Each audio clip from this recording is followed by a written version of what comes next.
Okay. Well, it's my pleasure to introduce Matthias Clery, who is just completing a doctorate degree in Paris and has done fantastic work already in his dissertation, his thesis, on the history of the institute that Borel and other people started in Paris in the 1920s, and which did a lot in advancing the study of probability in the 1930s. And so Matthias is a real expert now on the how the French were thinking about probability theory in the first half of the 20th century. And so I'm glad to have him come and tell us a little bit about it. Maybe we can gain some wisdom from how people were thinking 100 years ago. Well, first of all, thanks all of you for coming this afternoon. So I'm going to present some material I've been working on while doing my research for my PhD. The question of the foundation or of the axiomatization of probability is not central in my dissertation, but it has been recurrently appearing during my research, and I particularly had to look at the attitude of French probabilists such as Borel, Lévy, or Fréchet towards axiomatization. And their attitude on the subject struck me for two somehow connected reasons. Firstly, it gives insight on how those three mathematicians saw their role as mathematicians in science and society, as well as the role of mathematics in science in a wide sense and social life. Wide sense meaning including natural sciences, social sciences, economical sciences, political sciences. Secondly, it gives insight on how the foundations of probability calculus were considered, and I find it quite fascinating how they tackle the question in with this core idea to articulate a very concrete practical level and a more abstract mathematical one.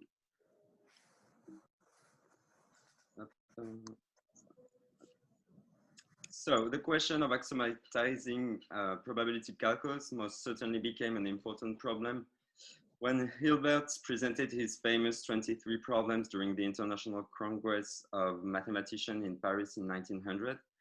The sixth problem consists on giving rigorous mathematical background for statistical physics following an axiomatic method. This problem was taken seriously by mathematicians in Europe. The first attempt I know is Ugo Bloggi, an Italian student of Hilbert in 1907. There has been several attempts given in Germany by Richard von Mises or Erhard Tornier, in Ukraine by Serge Bernstein, from the Soviet Union by Slotsky and Kolmogorov, in Italy by Cantelli and Dauphinetti, or in Poland by Steinhaus and Lomnicki. In this talk, I'm addressing the question of why no French probabilists gave any attempt to this axiomatization. And I will argue that two features intervene in that question.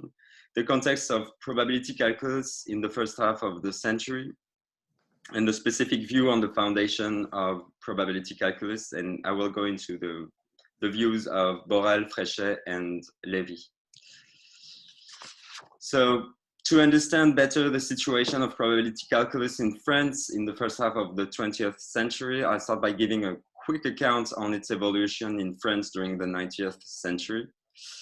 Between 1770 and 1834, probability calculus has known a promising development in France. Famous mathematicians such as Condorcet, Laplace, Poisson, Cournot made important contributions, probably one of the most important being Laplace's Théorie analytique des probabilités, Analytical Theory of Probability, published in 1812. And this treaty had been a reference until at least World War I in France. Condorcet, Laplace, and Poisson defended the idea of introducing a teaching of probability calculus in higher education. After unsuccessful attempts between 1795 and 1816 in various institutions, probability became a lasting topic at the École Polytechnique after 1816, and a chair of probability calculus was created at the Faculty of Science in Paris in 1834. But between 1813 and 1890, probability faced harsh criticism and some disinterest. Those critiques were specifically formulated against Poisson's use of probability calculus to study judiciary errors in 1837. Those critics echoed the opposition formulated by the French philosopher Auguste Comte in his Philosophie positive. Comte describes probability as no less than an aberration for the mathematical science. And since Comte had been influential amongst scientists, including mathematicians, those critics had lasting effects. One can still hear similar critics from Joseph Bertrand in the 1870s. Joseph Bertrand, a mathematician, professor at the École Polytechnique, where he had to teach probability calculus, openly criticized the book of Laplace as being both unreadable and useless. He sarcastically underlined the lack of mathematical rigor in probability calculus, pointing out so-called paradoxes. But the critique of Bertrand can be summed up in two questions he asks. Who dares talking about law of randomness? Isn't randomness the antithesis of any law? Moreover, Poisson started to get interested in mathematical physics, mostly during the 1820s. As he saw this topic being of great importance, he defended the idea that teaching of it should be done at the University of Paris. He died before seeing his wish come true. But in 1851, the chair of probability calculus became the chair of probability calculus and mathematical physics. And this is an important moment for the future of probability calculus, because now the two disciplines are in competition in the teaching of this chair. Luckily, at the end of the 19th century, Poincaré, driven by his interest for mathematical physics, obtained the chair of probability calculus and mathematical physics in 1886. Poincaré had been all his life a determinist scientist, but because of his interest in statistical physics, he had to resign himself to manipulate probability calculus. And Poincaré attempted to give as much mathematical rigor as he could to probability calculus by first defining criteria for legitimate use to probability calculus, and second, to develop mathematical methods in probability calculus. Poincaré defines three criteria for the legitimate use of probability. The first one is the existence of small causes with noticeable effects, such as the butterfly effect. So too small has to be understood as too small to be measured. For example, if one considers a roulette with black and red sector, a small unnoticeable change in the initial impulse may lead to a different outcome in the color and decides therefore whether I win or not my bet, which can be a noticeable effect. The second criteria is the complex structure of numerous causes. So the complexity here has to be understood in the sense that it prevents from the conservation of any quantity. Interestingly, he gives a counter example that sounds like a tackle on Poisson, the decision of a jury during a trial. According to Poincaré, all along the debate, the members of the jury maintains a minimal agreement. However complex the debate can be, however transformed can be the contents of the agreement, such a conservation is considered by Poincaré to prove that randomness doesn't play any role. And a good example for the complexity of causes is given by atoms and molecules in a gas. The last criteria, the unexpected causes, is actually linked to the very scientific activity, scientific investigation. Can we break in from time to time? Do you mind? I have a question along the way to Help me Oh, yeah. understand. What did he mean by randomness that doesn't play a role? Oh, to Poincaré, the fact that the fact that during the debate in a jury, the fact that they maintain all along the discussion a constant agreement, even though the content may change, even though the debate may be extremely complex because of all the arguments in presence, the fact that the agreement is maintained, to Poincaré, it means that it's not random. You cannot use probability calculus to actually to actually try to modelize the situation. However, when you talk about atoms and molecules in a gas, they're moving, and the fact that they interact in such a complex way that at the end the results may seem as random. The randomness appears to be legitimate in this case. But you didn't really answer what they meant by random. What is would it be fair to say that Poincaré was defining what he meant by random by these examples? No, he doesn't actually try to define what is randomness. What he tries to do is to define the condition in which one can use the legitimate use of probability calculus. And to him, it has to satisfy three criteria. So randomness was, did he use the word randomness or something you dropped? He does, but he actually eluded the question because he was stuck in this paradox that randomness might be seen as a synonym for ignorance.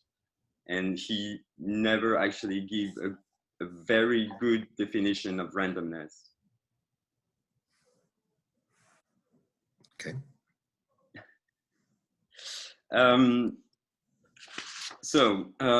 Poincaré also developed a rigorous mathematical method. I'm not going to talk about all of them, just two examples that had some importance for probability calculus and more specifically for the study of Markov processes. The first is the method of arbitrary functions that he develops with the example of the roulette. And so what Poincaré shows is that no matter what is the initial law of the impulsion, called arbitrary function and assumed to be continuous, after a long run, the probability that the roulette stops on black is the same as the probability it stops on red. And this example shows that initial conditions tends to disappear after a long run. And it was developed in regard of the problem of the distribution of planets along the zodiac line in the sky. Poincaré also developed the method of shuffling of cards as a metaphor to investigate the problem of the distribution of molecules of a gas in another.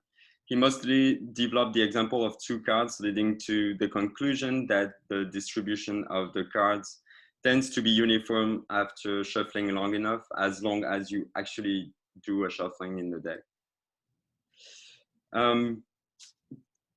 Probability also our epistemological level, precisely because the measure one can make with an instrument is approximate, and because the scientific investigation is based on previous knowledge. Our scientific knowledge may only appear as probable. This, however, do not lead him to the conclusion that nature is driven in any way by randomness, but rather that scientific development can only be seen as in progress. And again, Poincaré is determinist. He refused the idea that randomness may actually have a nature-based existence. So there's no Poincaré left physical nothing about the physical world that makes a process random. It just has to do with what investigators know about the situation. what I mean is that he only believes in mechanical process. So it may appear random, but it's only that we cannot go either into too much detail to decompose the process because it's too complex, or because it's too small to be measured with instruments. So it sounds like he thinks that randomness requires indeterminism. So if the dynamical laws that govern a system are deterministic, there's no real randomness in nature, but there might be that the investigators just don't know about certain aspects of the initial conditions. That's it. So Poincaré left the chair of probability calculus in 1896, and he was replaced by Joseph Boussinesq, who never taught probability, nor did any research or published any text about probability. His only concern was of mathematical physics in the most determinist state of mind. And therefore, after 1896 and during 2 decades, the only place where young scientists seemed to have some training in probability was in the École Polytechnique. So in 1900, in France, probability calculus suffers from an undermining institutionalization, and it lacked credibility amongst French mathematicians. So in this context, one can understand that the 6th problem of Hilbert may have seemed rather secondary to mathematicians in France. However, there might be another reason, not such a trivial one, the fact that Hilbert is German. So since the defeat in 1870 and the loss of the Alsace-Lorraine, a strong nationalistic ideal spread throughout Europe, throughout France, from which some French mathematicians did not escape. And World War I emphasized this nationalistic spirit, leading to even stronger chauvinistic attitude, even amongst mathematicians. And one of the most famous one is Émile Picard. And most remarkably, this nationalistic spirit was specifically turned into a competition against Germany. And this fight will appear again later, so I wanted to point that out. So you're contrasting with Germany, but the German mathematicians were more responsive, you think, or there were mathematicians seriously working at that point, or say in the 19th or so? Well, at the beginning of in 1900, I don't think a lot of mathematicians in Germany tried to tackle the question of the axiomatization of probability. Not yet. So Matthias, is Hilbert's 6th problem, that has to do with axiomatizing probability? Can you just state what Hilbert's 6th problem is, remind me? Yes, the exact translation is over there. So it's to treat the same manner by means of axiom those physical science in which mathematics plays an important part. In the first rank are the theory of probabilities and mechanics. So this is different from a mathematical problem like Hilbert's first problem. This is more a philosophical problem, yes?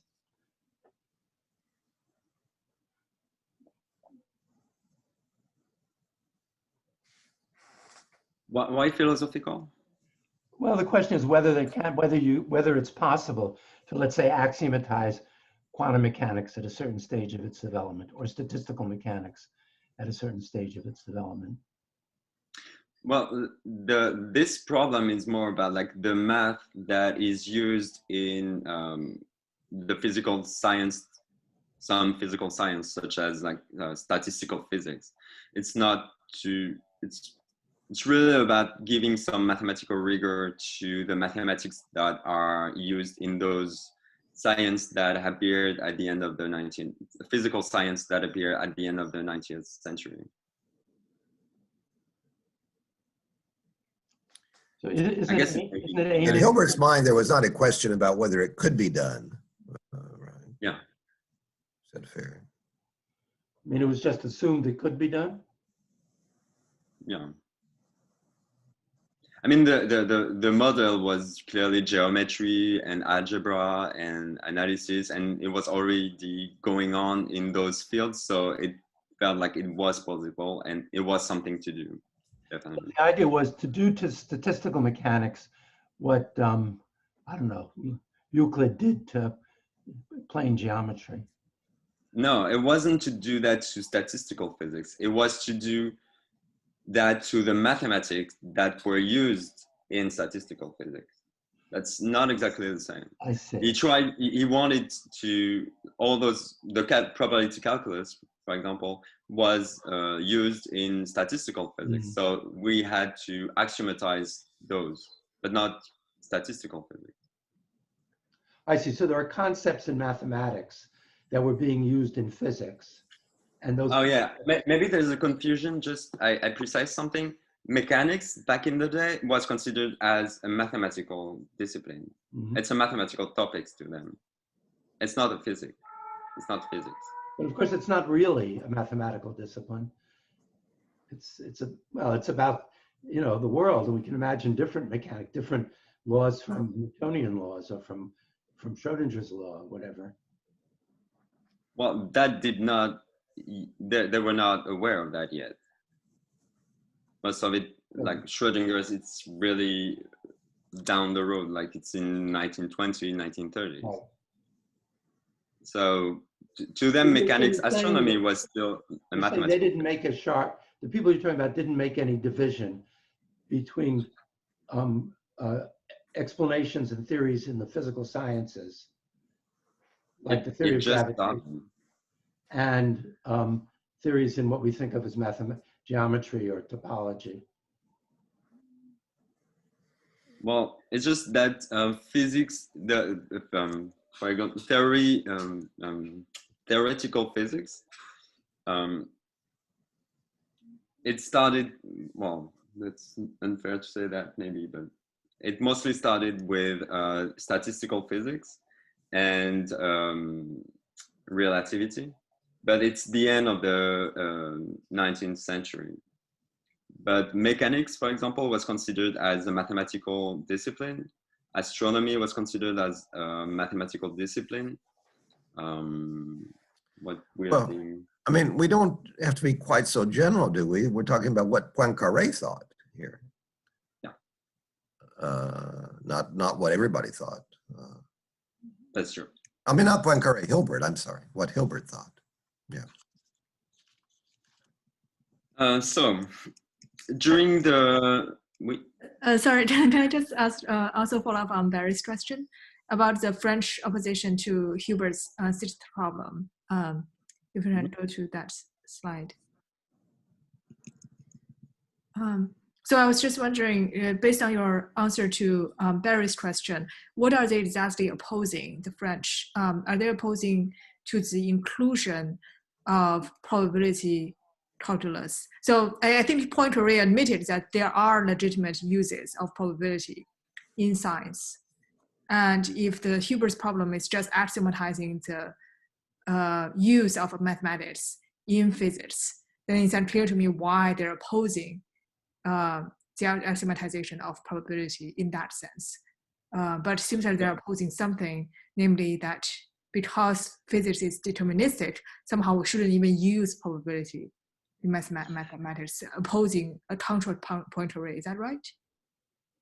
I don't know.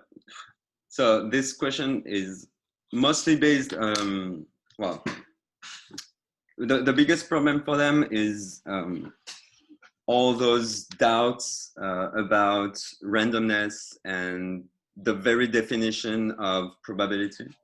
The biggest problem was the classical definition of probability as being the number of, how do you say that in English? The number of favorable cases. Yeah. Over the number of cases.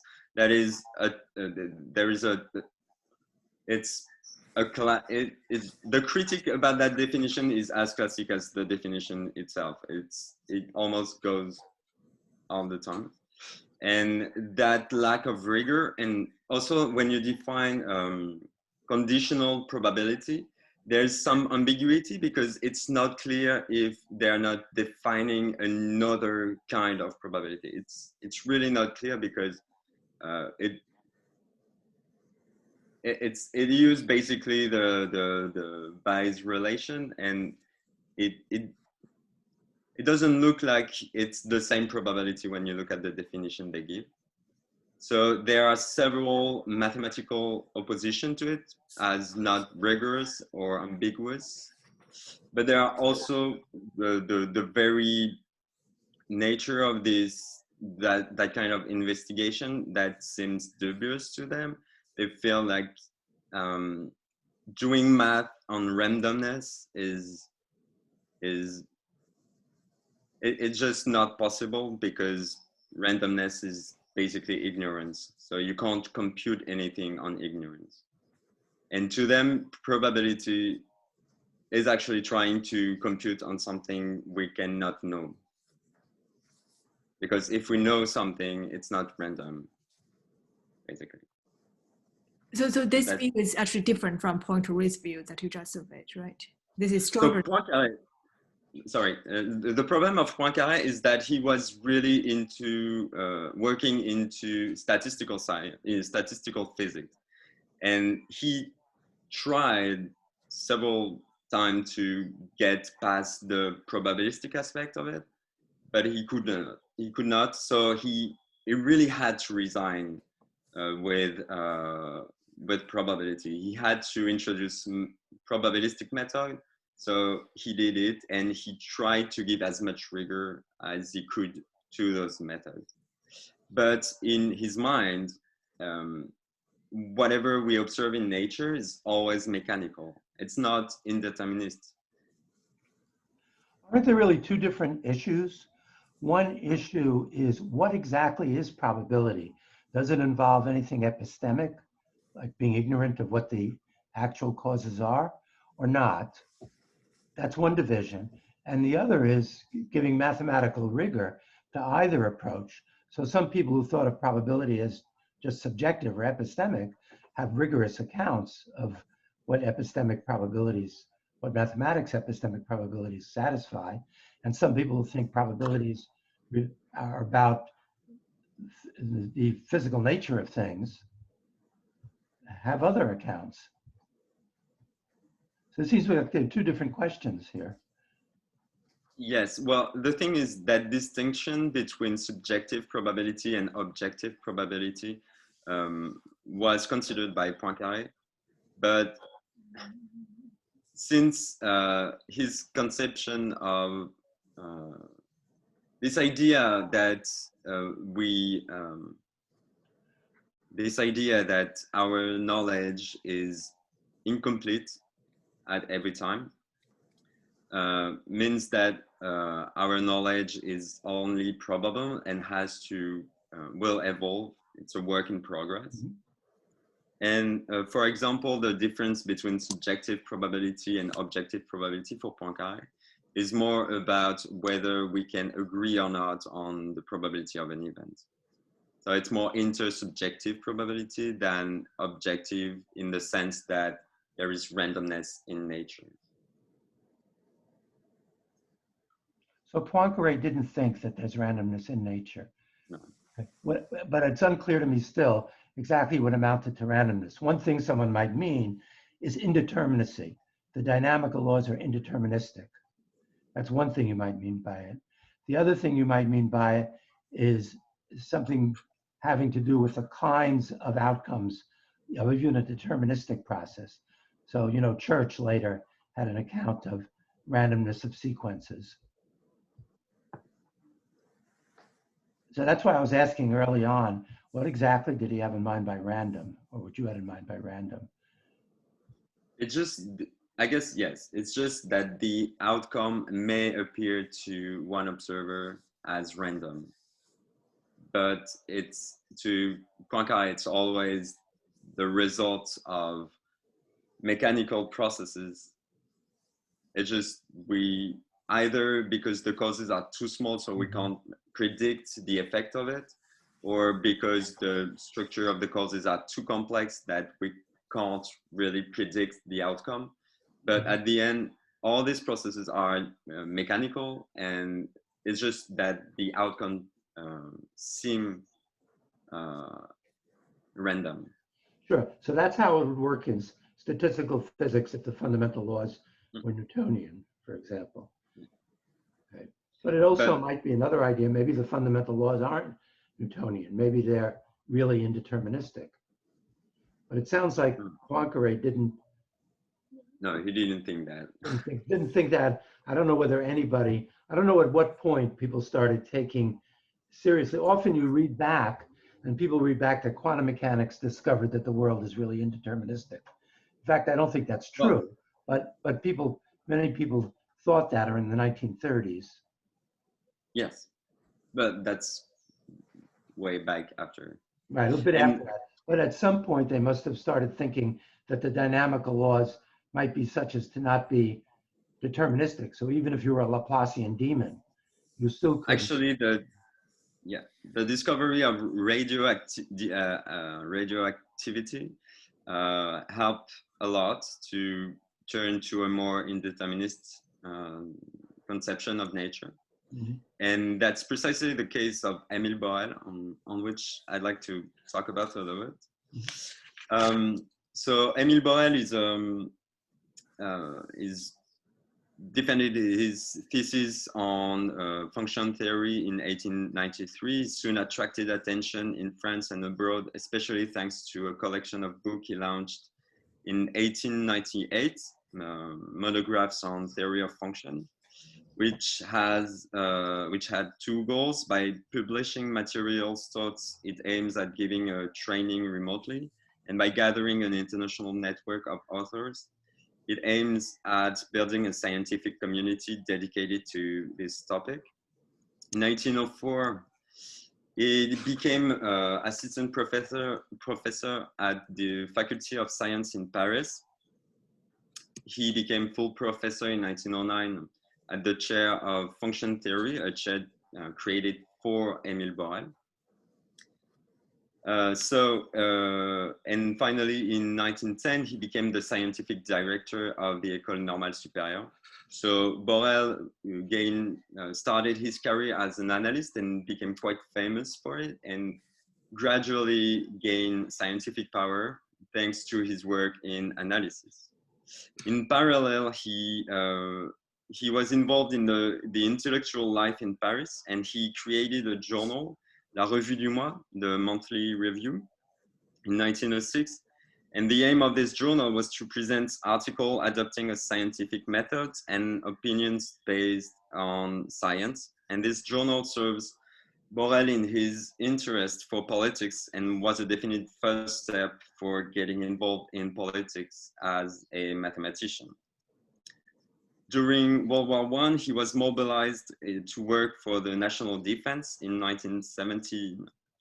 He was called by Paul Painlevé. So Paul Painlevé is a mathematician, a close friend to Borel, and was the prime minister of the government in 1917. So he asked Borel to come as a secretary for the government that only lasted for 2 months. But this is the first political, in the sense, governmental experience of Borel, and it had a profound and lasting effect on Borel. In 1918, the armistice is signed and people are gradually demobilized. And when coming back to his academic life, Borel decided to resign to his duty at the École Normale Supérieure. One of the reasons for his resignation was that the school had to face a difficult morning, since half the students had died during the war. But another reason may have convinced Borel, the fact that he had to engage himself into two directions: developing research in probability theory in France and engage himself in politics. So for the political involvement, I'm just going to mention that he was mayor in Saint-Afrique and an elected representative, député, from 1924 till 1936. And one of his most remembered actions as a politician was his involvement in the creation of a state scientific policy that eventually ended by the creation of the Centre National de la Recherche Scientifique, CNRS, in 1939. But the other aspect of his dedication after World War I was to develop teaching and research in probability calculus. So in 1920, he obtained the chair of probability calculus and mathematical physics. Unlike his predecessor, Joseph Boussinesq, he made probability calculus the core of the teaching at this chair. He changed the syllabus of the teaching. In 1922, an Institute of Statistics was created in Paris, and Borel succeeded in creating a course of statistics based on probability theory, which was new in Paris and in France in general. On a larger scale, Borel gained a decisive scientific power when he was elected academician in 1921. Thanks to his election, he started a new collection of books called Traité du calcul des probabilités and he presented probabilist notes at the weekly assembly, and he also was member of several prize commissions. Finally, in 1926, he successfully convinced the Rockefeller Foundation to finance the project of the Institut Henri Poincaré, which opened in 1928. So the Institut Henri Poincaré has two goals, two scientific goals: developing research and teaching in probability, and founding a French school of theoretical physics. In that perspective, this institute reunites two chairs, the chair of probability calculus and mathematical physics, and the one of physical theory that was created with the institute. Each chair is equipped with an assistant professorship. And the Institut Henri Poincaré also have money for financing talks given by French and foreign scientists. And between 1928 and 1940, 109 talks were given by 76 scientists, mostly coming from Europe, but 10 of them were from the US, mostly to talk about physics and mathematics, not probability. So at the Institut Henri Poincaré, Borel asked for Fréchet first and later Darmois to come and teach as assistant professor.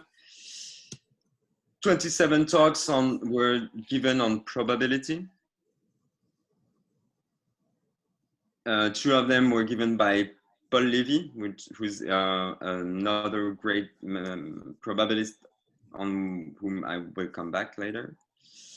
And finally, in 1937, Borel started a seminar on probability, gathering students and mathematicians to discuss current works in probability.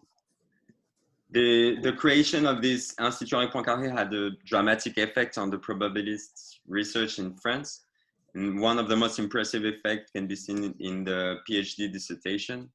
So between 1900 and 1930, 3 dissertations tackled the probabilistic topic. But between 1931 and 1941, 9 dissertations were defended on probability. So in 1940, the situation of probability in Paris had known spectacular changes. It both regained some scientific and mathematical legitimacy and gained a dedicated institutionalization in Paris. All this was thanks to Borel, who never held back his efforts in order to ensure a place for research and teaching of probability. And there is the question, why did Borel single-handedly decide to conduct such actions toward probability calculus? So to understand that, we have to rewind a little bit back to 1900. So Borel discovered probability in the work of Anders Wieman, who used a probabilistic approach to the study of, sorry for the spelling error, who studied who used the probabilist approach to study the continued fraction in papers published in 1900 and 1901. At that time, Borel was particularly interested in Cantorian approach of set theory and real numbers. What struck most Borel was the use of measure theoretic argument in this study of continued fraction. In 1905, Borel publishes his first paper on probability, in which he used measure theoretic argument to prove that the probability for a real number randomly chosen between 0 and 1 is to be rational is 0. And a year later, he publishes work on kinetic theory of gas based on a geometrical measure where he developed mathematical probabilist reasoning based on geometrical structures. And finally, in 1909, he introduces denumerable probabilities, that is, probabilities about infinitely denumerable, a countable infinite number of repetition of experience with countable infinite numbers of outcomes. And this paper became famous for its because it states the first version of the Borel-Cantelli lemma. Between 1905 and 1909, Borel made several attempts to show himself as an heir of Poincaré. However, he made striking remarks and choices that shows that he had a different opinion on randomness. First striking difference is the use of randomness in the context of numbers. For Poincaré, numbers can't be seen as the result of randomness. That is, for example, if you take pi, if you choose a decimal, a very far one decimal, it can't be seen as random, because for Poincaré, it's the result of an algorithm. It's the result of computation. However, Poincaré did consider that as a sort of randomness, because since Borel discovers probability through research on real numbers, it came out become a paradigm for him. Another striking difference is on determinism. In 1914, Borel published a book named Le Hasard, Randomness. And on the ground of the discovery of radioactivity, Borel underlined that a mechanical determinist explanation fails to unravel the causes of this phenomenon, and it has to be considered as random in nature, and therefore one has to give a statistical explanation, that is an explanation based on the idea that the phenomenon observed is the result of a large number of random causes, each following a law of probability. And that's how we cut the cords on determinism with Poincaré. And finally, the striking differences is the spectrum of application envisaged by Borel. Poincaré really restricted the application of probability, especially to physical science. But thanks to his experience with the monthly review, Borel considered a wide range of, a wide spectrum of application to mathematics, to natural sciences, to medicine, to social sciences, to politics. And that led So yeah. You just said something that I think answered what I was wondering about before, but I'm not sure. So Borel thought that there are some processes in nature whose dynamics are really indeterministic. Poincaré didn't. So the idea of there being a process whose dynamics are indeterministic, where did that idea arise? You know, who first thought of that? Well, it's basically the discovery of radioactivity and the start of quantum mechanics. Well, so it's the discovery of radioactivity can't be sufficient for that, because there are accounts of radioactivity which are fully deterministic. And the the randomness comes from initial conditions, or just like in statistical mechanics. So it can't be sufficient, but even so, the idea that not all dynamics was deterministic, like in classical mechanics, that idea must have originated at some point in time. And so that's my question. Who first had that idea? But the work of the Curie on radioactivity was definitely something that that arised this awareness of random phenomenon in nature. And Borel was really close to the Curie and to another scientist, Jean Perrin. Mm-hmm. And their work on atoms and atomism and radioactivity was definitely something that that was the, how do you say that? That was the start for thinking indeterminism. And by they just discovered indeterminism, it. we mean that the fundamental laws, which say when things are, the state of a system is like this, then a little while later, if the dynamics are deterministic, the laws say exactly how the state will be a little while later.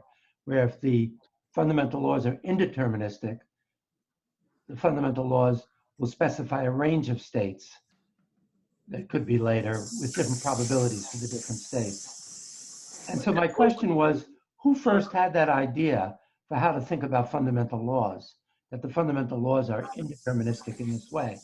I see that somebody might think that probabilities come into describing radioactive decay in some way, but in fact, the probabilities could come in quantum mechanics and radioactivity exactly the same way that they come in statistical mechanics with deterministic laws.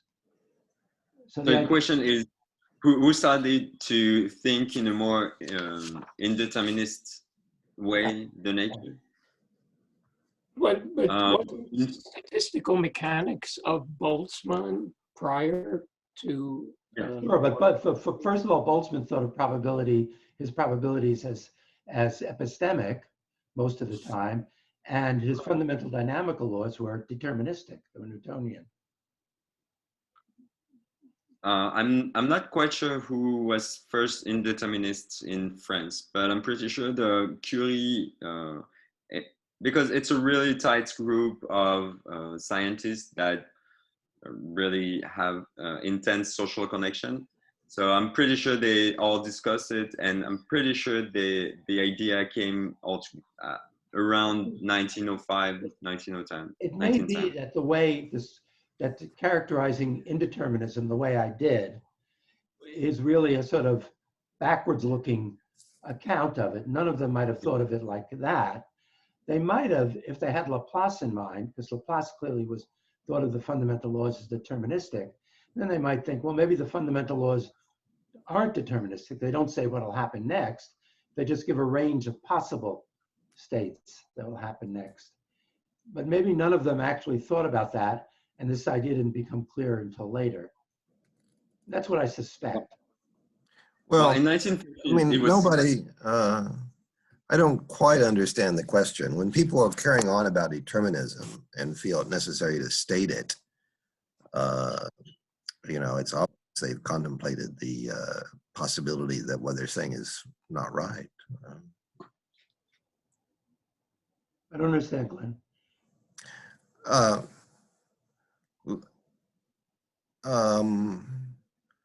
I'm saying when all the people talking about determinism contemplated the possibility of indeterminism, or else they wouldn't have bothered to make their statements. I don't see that. The only examples of dynamical laws they had were Maxwell's laws and Newtonian laws. I'm not saying that they knew how. I'm not saying that they knew how to do it. I mean, was Charles Sanders Peirce? Do you think? Good question. So there's another issue going on, and that is whether probabilities all come from just the fundamental level. Peirce disagreed with that. So Peirce thought that Peirce did have the idea. That's good to bring that up. Peirce did have the idea of there being dispositions which. But he also wrote explicitly against determinism. Right. And, you know, nobody thinks that he was the first person to think that. He may have been the first person Well, to he didn't really think of law. One of the article about it. is he didn't have the kind of concept of laws that my question was based on. I don't really understand Peirce well enough to want to say positively what he had in mind. But you're right. Peirce thought that there are systems such that the future of that system is not determined by the present of that system. Okay, so he definitely had that idea, and that is the idea I'm asking about. And a good question would be whether any of these mathematical physicists or mathematicians in France even knew anything about Peirce. Well, I'm not suggesting they did. I don't think they would have needed to know anything about Peirce to have the idea that you could take that view, his view. I guess, I don't think they would have had to have had it, but the question then is, who wrote down, look, the laws don't have to be like Newtonian, that the laws are such that when the state of the system is like this at time t, here's what the state is at a subsequent time. Rather, they could be such that when the state of the system at t is like such and such, there's a range of possibilities about how they might be at later times. Peirce didn't have that idea either, I think, because he wasn't thinking in terms of fundamental laws. no. Well, should we look to people who tried to think about whether physical laws apply to mental states or free will? Yeah, that's a possibility. But I don't know anybody who had any serious account of that. I'm not learned enough to know.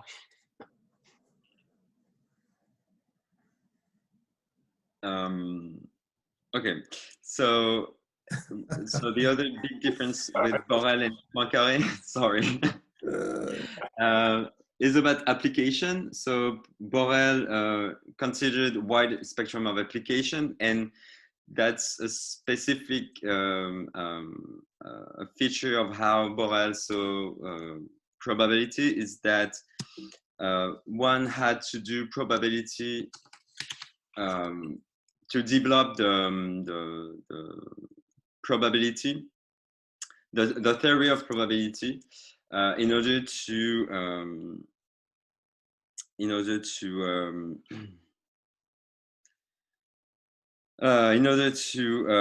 simplify and clarify the use of probability calculus. But also, since it has to be applied, Borel was really considerate about the practitioner. And since the practitioner are not necessarily professional mathematician, he always expressed a mild reluctance on the use of sophisticated mathematics. So regardless of the need of the development of mathematics of randomness, the problem with probability is precisely its application. And that's why he's kind of disinterest in axiomatizing probability. So as Borel puts it, the axiomatic method had given great results in several fields in mathematics, in analysis, in geometry, in algebra. But the axiomatic method on the corpus of association that have no link to concrete reality would have little or no value. Analysis, algebra, and geometry, whether they are axiomatized or not, are linked to concrete reality in a quite obvious way, and can be used in concrete situation. And in practice, in that perspective, the axiomatization is just an intellectual game for satisfying the mathematician mind. Of course, one can axiomatize probability, but the specific problem with probability is the application. Axiomatizing probability would only hide the real problem about probability. When I say to a gambler, and for example, like when I say to a gambler, you have 1 chance over 10 to win, what does that really mean? When I say that almost surely a dactylograph monkey will write any piece of literature infinitely many times if it has the eternity to type, or probably not if I just give him 1 day, what do we actually mean by that? And altogether, as Borel phrases it, the problem with the application of probability is that it never brings practical certainty. So in 1939, Borel published a book called Valeurs pratiques and philosophie des probabilités, Practical Value and Philosophy of Probability, where he explained that the foundation, the experimental foundation of the application of probability is that a probability close to zero means that the event can be seen as impossible. So this is the Cournot principles. He insists on what it means by underlining that one rational person should act as if the event would not happen, but it might. So if it happens, it should not be surprised. It's just bad luck, I guess. However, the probability does not always come up with probability close to 0 or 1 for that matter. So what about the coin I toss against an opponent telling me that I have 1 chance over 2 to get tails? The first interpretation of that is the frequentist interpretation, which was developed and spread around after 1900. The idea is based on the law of large number. I just make a parenthesis here. The law of large number actually gave a lot of work for mathematicians in the beginning of the 20th century, precisely because they didn't have the differentiation between all the probabilistic mode of convergence. So it wasn't clear how it was converging, what was converging. Anyway, the frequentist interpretation raised critics from Borel. The first one is that human mind cannot imitate randomness, no matter what. A human mind always follows pattern, and therefore the frequentist interpretation is actually unintelligible. Moreover, the interpretation of the frequentist interpretation presupposes that you can actually repeat the experiment, which in some cases is impossible. So Borel turns to try to give a sense of the probability of an isolated event, and he proposes the method of bet. So if a person A wants to determine the probability X of an event, we just have to propose him to bet either on the event of probability X or another event that can be modelized with the dice. And as long as he chooses the probability X, that means that he thinks it has a higher chance of realizing. So the probability X is bigger than the probability of the experience with the dice. And that way, if we choose sufficiently enough numbers, we can find an approximate value for this probability. The methods of bets has a strong appeal on Borel because it can be put in practice by every person, everyone, and that probability is that is probably the most important for Borel. Indeed, he considers that an assertion has a practical value only if it can influence one's action. And this question of the action and the decision behind each action drove Borel as a mathematician involved in politics. And altogether, the most important application of probability is for Borel the ones concerning one's action from a personal level, but also to a more governmental, political level. And Borel deeply believed that probability should be known by everybody, especially decision maker, in order to enlighten their choices. So Borel wasn't alone doing probability after 1928. He actually asked Fréchet to join him in Paris.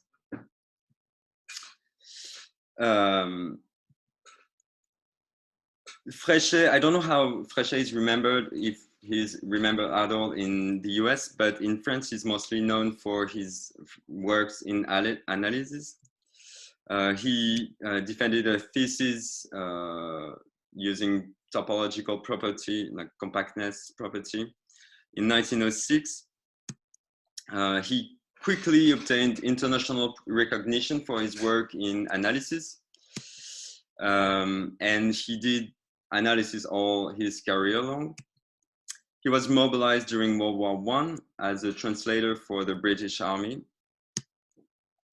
In 1919, he became the head of the mathematics department at the University of Strasbourg that came back to France after 1918.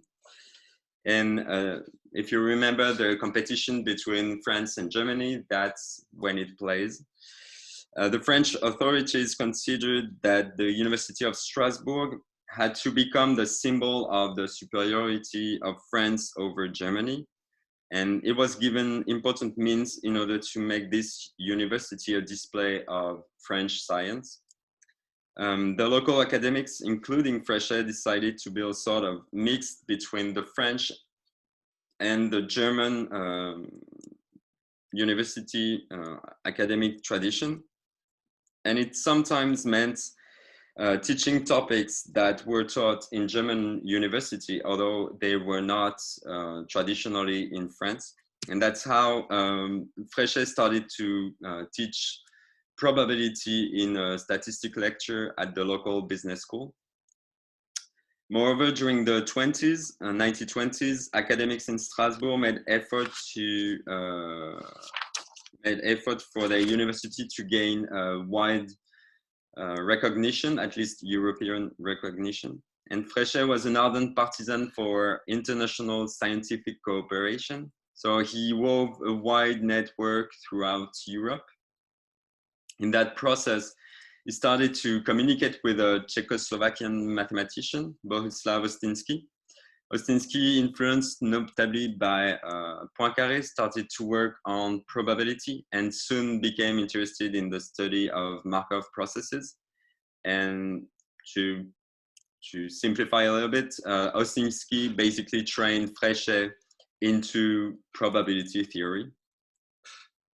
I'm not going to go into too much detail about Fréchet's work on probability. I just mentioned that he mostly worked on Markov processes and on statistics in a probabilist sense. And I wanted to talk about him for he has quite interesting idea about axiomatization.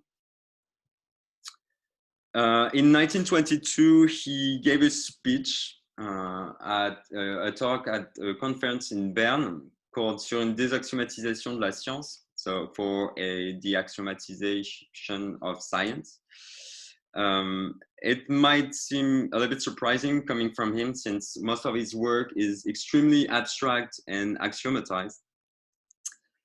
But in this conference, he praised for progress of science based on a back and forth movement between abstraction and concrete reality.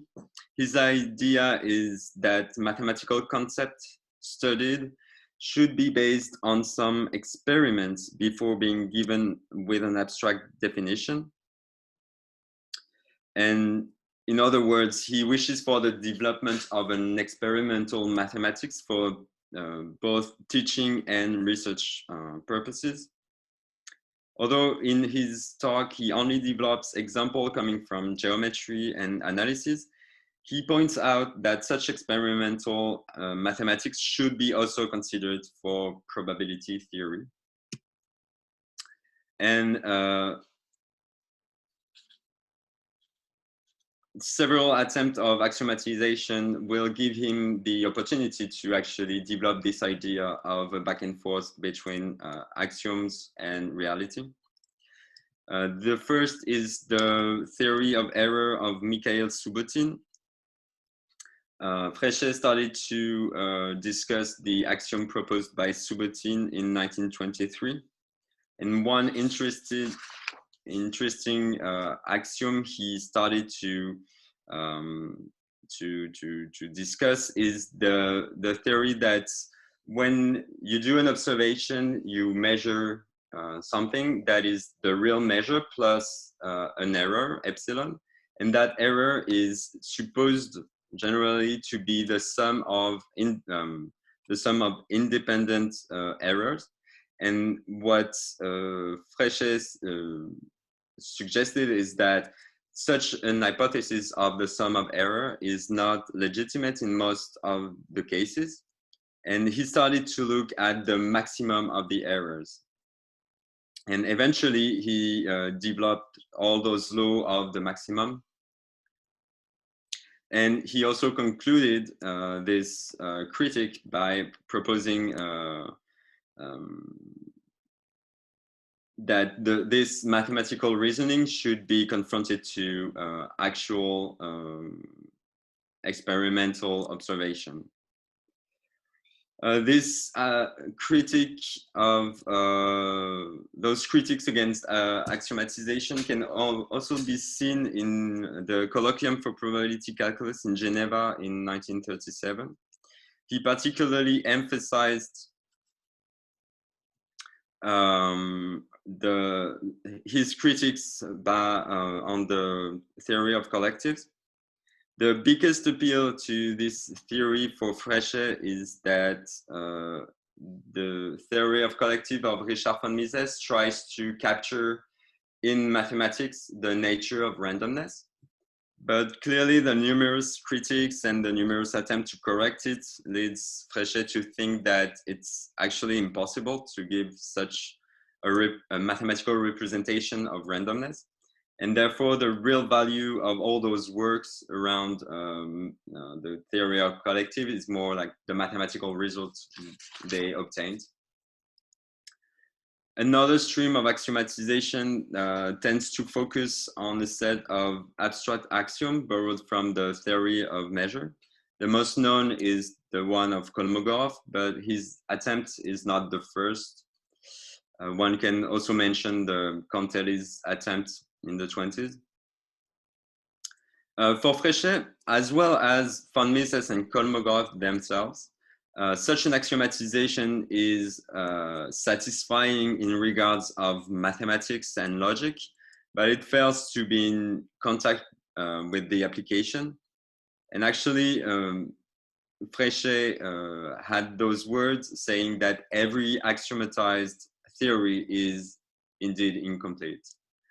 It is necessary to develop the mathematical abstraction in order to discover new results, but it has to be the axiomatized. And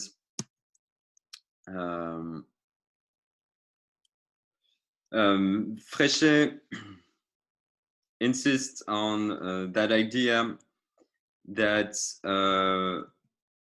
the core experimental foundation of probability is the Kronos principle. So a probability close to zero means that the event is to be considered impossible. And he also adopts a frequentist interpretation of probability. And he points out the problem of the sigma additivity of measures, of probability measure.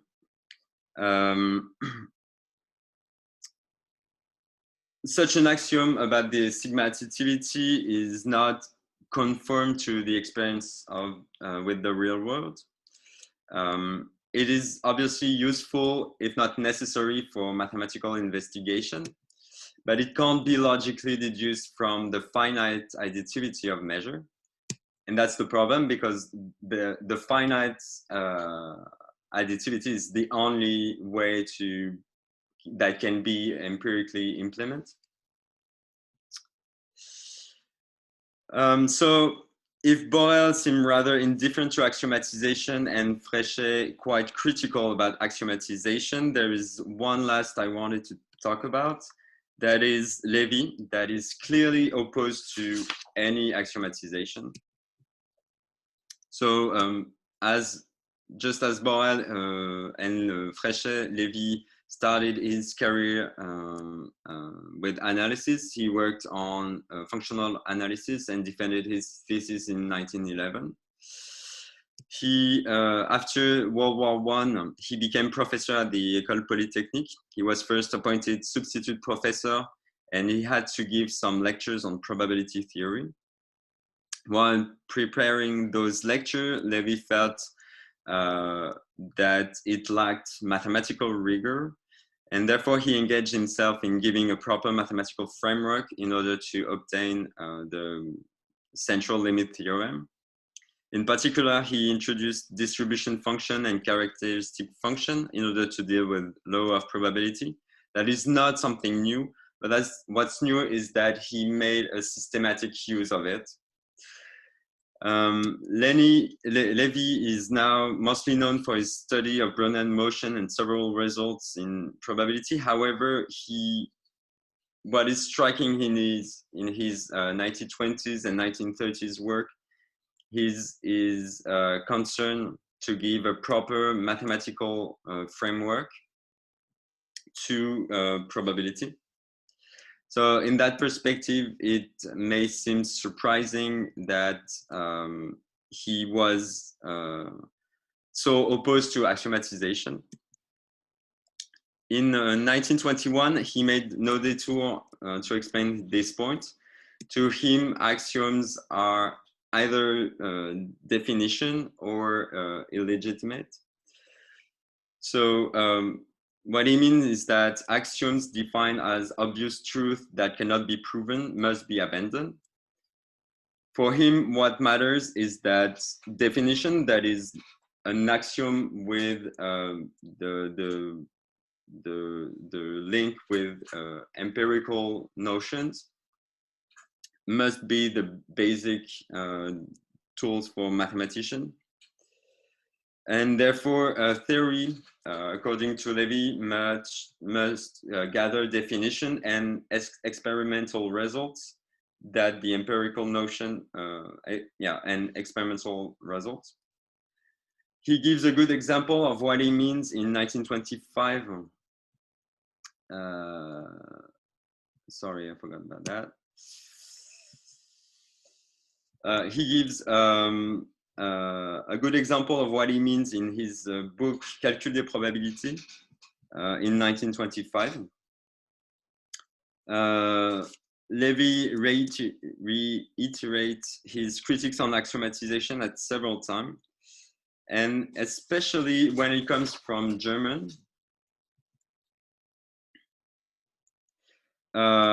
He says, for example, that disciples of Hilbert, seduced by the impeccable rigor of such method, the axiomatic method, sometimes forget to discuss the axioms leading to build theories, perfect in regards of logic, but empty of sense. And that's one of the critiques that Lévy formulated against the Kolmogorov axiomatization. And for example, he was kind of concerned about one of the demonstration about the 0-1 law. And as he said to Fréchet, the demonstration of Kolmogorov give the impression that it's just a trick and that we don't really understand what's happening. And as it happens, Lévy gave another demonstration that he considered to bring out more clearly the idea, and that demonstration is actually built on a geometric frameworks consisting on partitioning intervals and assimilating probability to a measure. That use of geometrical or mechanical intuition is a constant in Lévy's work, especially when he talks about probability. So just to sum up, Borel, Fréchet, and Lévy share this common idea that mathematics shouldn't exist in an ivory tower, but must develop in connection, a constant connection with the applications in the concrete world. And this leads to a clear distance with all and any attempt to axiomatization. And to conclude, I wanted to mention that this very set of mind in Borel, Fréchet, and Lévy's mind can be read also in the students of them, especially in the thesis of Jean Dréville. As his master, Fréchet, Ville had a critical approach on the theory of collectives. As Fréchet and Lévy, Ville tried to give a proper mathematical apparatus to this theory, which led him to introduce the notion of martingales. And this notion of martingales is designed in the context of bets and games of chance, notions that were repeatedly defended by Borel for the interpretation of probability.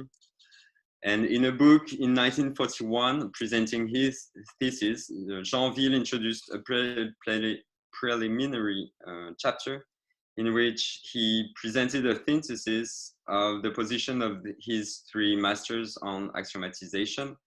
That is to hold the concrete and practical reality in one hand, while holding the abstract mathematical construction on the other.